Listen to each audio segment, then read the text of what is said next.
네, 안녕하세요. 여러분들의 구독과 좋아요로 이 채널이 유지되고 있습니다. 네, 영상 속도는 1.5배를 추천드리고요. 항상 구독자님, 멤버십 회원님들에게 감사하다라고 말씀을 드리면서 자, 이번 내용은 비트코인 눈치 보기 장에 지금 들어갔다라고 저는 표현하고 싶습니다. 최근에 잭슨홀 때 좀 좋은 이야기가 나오니까 반등도 엄청나게 크게 나오고 지금 다시 횡보하는 형태를 보여주고 있는 실정인데요. 여기에서도 제가 9월 달에 포지션은 금리만 볼 게 아니고 지표도 같이 보셔야 됩니다. 둘 다 좋게 나와야 크립토의 비트코인의 우상향 패턴은 계속해서 이어나갈 것 같고요. 만약에 이게 금리가 좋은 소식이 나왔고 지표가 별로 안 좋게 나왔다고 하면 단발성 이제 호재가 마무리가 되었다라고 생각을 할 수가 있기 때문에 아무래도 지표가 생각보다 만족스러운 결과까지 봐야 괜찮을 것 같다. 즉 금리에 있는 여러 가지 호재거리는 이미 이제 어느 정도 오픈될 만큼 오픈팔 거의 다 지났기 때문에 이제 9월 달에 나올 수 있을 만한 지표에 좀 더 신경을 써야 된다라고 저는 보는 입장입니다.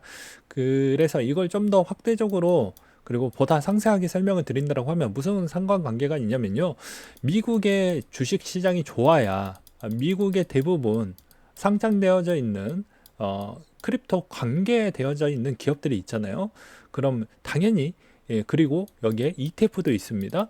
그럼 당연히 미국 주식 시장이 좋아야 기업에 있는 가치도 오르면 기업에 있는 가치에 만큼 마이크로 스트레티지는 비트코인을 계속 돈을 빌려서 구입을 하고 있잖아요. 그러니까 시가총액이 좀 더 높아야 주식 수가 높아져야지 그 담보 가지고 더 많은 비트코인을 매입을 할 수가 있기 때문에 이런 상관적 관계도가 있다라는 겁니다. 채굴회사들도 마찬가지고 기타 거래소들도 마찬가지입니다. ETF도 마찬가지이고요. 그러면 여기서 이제 추가적으로 9월 달에서 어느 정도 금리 인하만 해준다고 하더라도 기업의 여유율이 좀 생기겠죠. 그러면 당연히 그 자본 가지고 뭐 환경을 좀 더 개선을 해주던지 그러면 당연히 알트코인들한테는 좀 더 좋겠죠. 거래소들이 뭐 여러 가지 영업이나 마케팅이나 그 다음에 여러 가지 서비스 환경을 더욱더 개선을 하면 접근성이 상당히 좋아질 것이니까요. 그러니까 그런 형태로 좀 볼 필요성은 있다. 라고 말씀을 드릴 수가 있겠고요. 그 다음으로 또 보게 된다고 하면 이 금리 인하 시나리오 중에서도 다 월가의 생각도 다 제각각입니다. 골드만삭스 7곳은 75, JP모건 시티는 125, 뱅크 오브 아메리카만 50bp 정도라고 이야기를 하고 있는데요. 저는 뭐 한 번 정도를 이야기를 하고 있는데 여기에 변수는 11월 달에 있는 대선이 있죠. 그럼 대선에 누가 되느냐에 달라질 것으로 저는 보고 있습니다. 그래서 대선이 되자마자 한 번 더 내릴 확률은 누가 되느냐에 따라서 좀 달라질 것 같다라고 생각이 들어요.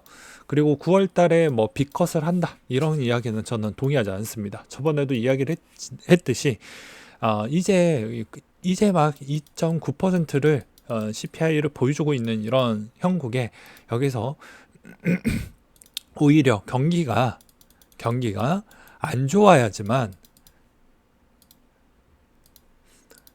어떻게 보면 연준이 쓸 수 있는 카드가 많거든요. 근데 애매하게 물가를 못 잡는 형태로 만약에 금리 인하를 계속 이런 형태로 가게 된다라고 하면 아무래도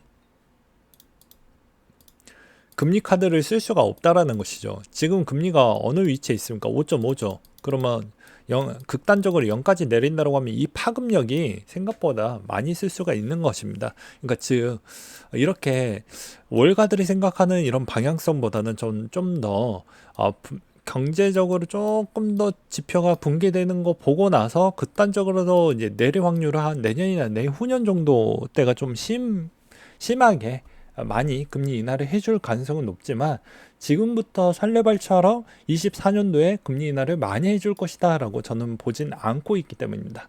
그래서 물가를 어느 정도까지 보게 되면 그 다음부터 안 좋아질 것 같으면 50bp씩 계속 내려버리면 되는 거예요. 그렇잖아요.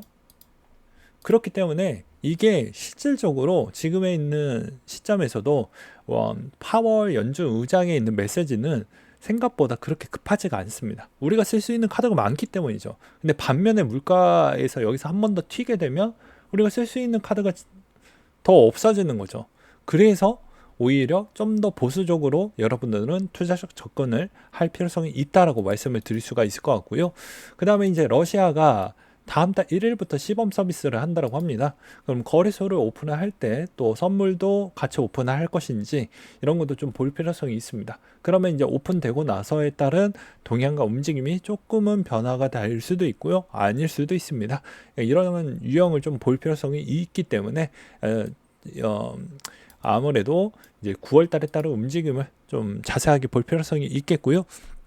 그 다음에 중국의 비트메인이 채굴기기 90%를 점유하고 있는데 여기서도 이제 중국산이라는 것에 따른 딴지가 좀 있다 보니까 이게 이제 어떻게 해결이 될 것이냐에 따라서 아무래도 해시레이트에 따른 불안 요소가 계속해서 나올 수도 있다, 뭐 이런 이야기가 나오고 있는데 이건 좀 지켜봐야 될 것 같습니다.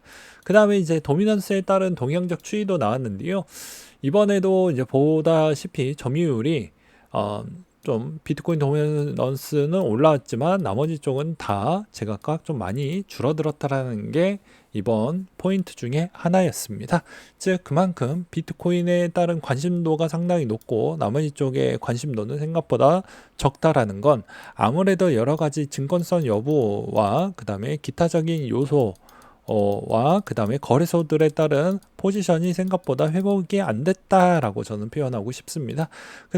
그리고 블랙록의 전략적 글로벌 채권 펀드에 이제 비트코인 ETF를 4,000주를 추가를 했다라는 건 자기의 이제 전략적 채권 펀드에다가 계속해서 집어넣는 그런 걸 볼 수가 있기 때문에 여전히 비트코인은 한 번 더 성장할 수 있는 가능성은 여전히 존재한다 라고 볼 수가 있습니다. 즉 미국 주식 시장에 있는 일부 자금을 계속 비트코인이 좀 자극된 표현일 수도 있겠지만 갉아먹는다, 뭐 이렇게 저는 좀 표현하고 싶습니다. 그리고 이제 최근에 또 보게 되면 또 이런 내용들이 있는데요. 제가 썬 토큰에 관련되어서도 제가 자료를 요때 만들기도 했었죠. 요 알트코인 이유 있는 성장이라고 해가지고 올려놓기도 했습니다. 이때가 21일 날 알려드리기도 했었죠. 그래서 보게 되면 이 썬 토큰 같은 경우에도 보게 되면은 자 21일입니다. 네, 그쵸? 뭐 요때예요, 요때죠. 그럼 만약에 대부분 한 5배 정도가 오르긴 했는데, 그러니까 통상 알트코인에 접근하려고 하면 누군가는 이제 우리가 투자 법칙의 기본적인 소양은 게으른 투자가 성공한다라는 이야기가 많이 있는데 크립토는 조금 다릅니다. 알트코인에서 수익성을 좀 가져가려고 한다라고 하면요, 좀 부지런해야 됩니다. 왜냐하면 정보를 빨리빨리 얻는 것도 중요하지만 정보에서 내 뇌를 거쳐가지고 그 내용을 생각보다 빠르게 편집을 한 다음에 판단 능력치가 좋아야 결과물이 잘 나옵니다. 그러니까 제가 저번에도 말씀을 드렸잖아요. 이걸 왜 설명을 했겠습니까? 즉 이제 민코인 부분에 따른 추이가 계속 이제 변화적 추이가 보여지다 보니까 이런 쪽에 약간씩 이제 좀 펌핑이 나올 수 있을 만한 재료적 여건이 갖춰져 있기 때문에 소개를 해드렸던 것이죠. 그러니까 마찬가지로 여기에서 성공됐던 프로젝트가 나오게 되면 다 컨트롤 CV 합니다. 그래서 그런 점을 좀 잘 보시면서 대응을 하시길 바라겠습니다. 그리고 또 웃긴 건 뭐 소신 발언을 하겠지만 대부분 자 한번 보세요. 여기서도 대부분 비트코인 이제 올라간다라는 이야기 측면에 따른 조회수는 좀 잘 나오는 편입니다.